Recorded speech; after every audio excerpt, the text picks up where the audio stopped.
That was a mess, a complete mess. But a potential government shutdown in just 2 days is looking a lot less likely this morning after the House passed Speaker Mike Johnson's unconventional stopgap funding bill yesterday, largely with the help of Democrats. The two-step plan was approved on a bipartisan vote of 336 to 95. 209 Democrats and 127 Republicans voted in favor. 93 Republicans and 2 Democrats voted against it.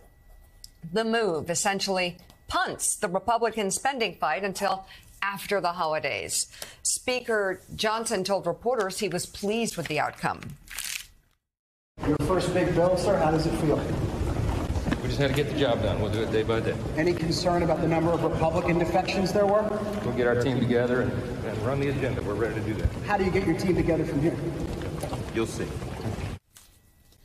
The measure does not include spending cuts or any additional conservative policy add-ons. It also does not include a supplemental package covering things like aid for Israel and Ukraine or additional U.S. border I gotta security. say, the House Republicans have been fighting getting a bill to help Israel that will actually pass. They seem to be dead set against helping the Ukrainians push back Vladimir Putin. Great news, as a lot of Republicans say in the House, for Vladimir Putin and people like Xi. And also, I'm sick and tired of them stopping funding for border security. I mean, we need border security, and I don't know what the House Republicans think is more important. They love talking about the issue, but Joe Biden actually wants to fund additional border security, and they won't do it. They refuse to fund it day after day after day. They refuse to fund. But then they talk about Joe Biden's security. border problems. But then they talk about Joe, because they've refused to do an immigration deal now for a couple of years that would take care of the border, and now they're refusing to even fund border security, just so they can go on TV channels and bitch and whine about border security when they're the reasons the money is not getting down to the southern border for security. All that as it is, Willie, let's talk about this deal that was done. A Wall Street Journal editorial page. We talked about it last hour. They have, as one of their editorials, meet the new speaker, same as the old speaker.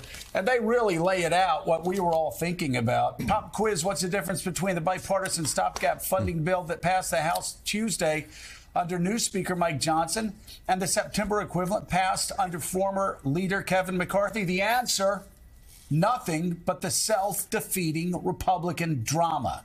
So much for the claim, and what a bogus claim it was, that their goal was electing a more, quote, committed conservative as speaker. What a lie. It was all about drama. It was all about TikTok hits. It was all about small donations from across the country for people who were actually stupid enough to believe that what that was something more than gesturing. As the Wall Street Journal editorial page ends, the lack of rebellion this week from the Republican rump is welcome.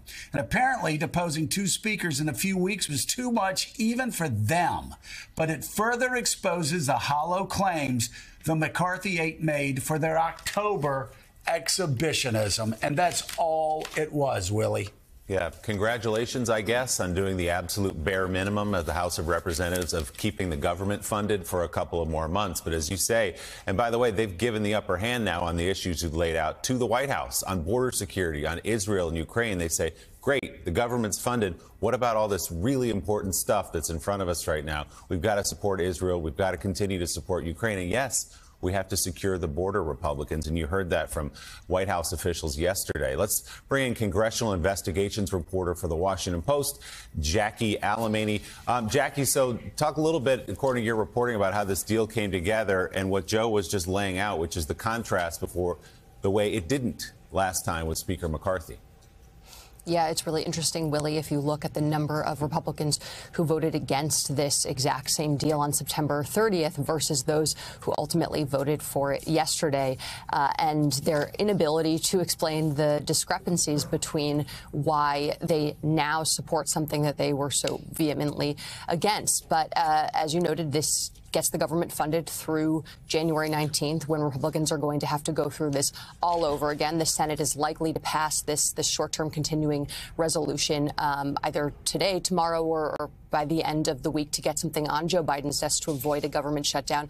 But it does avoid these really big looming topics that have existed since Speaker McCarthy and the reason why he was ousted. At the end of the day, though, Republicans are only going to have a 4-person majority by next year when they have to renegotiate this all over again, giving, the margins, making it extremely unlikely for these hard right Republicans who want to make these steep cuts, especially to defense spending, against really the entire rest of the institution, not just Senate Republicans and Democrats, but the administration and even some of their own House GOP Republicans who feel like this is just not realistic in this day and age to provide such little funding and make such steep cuts to our defense funding.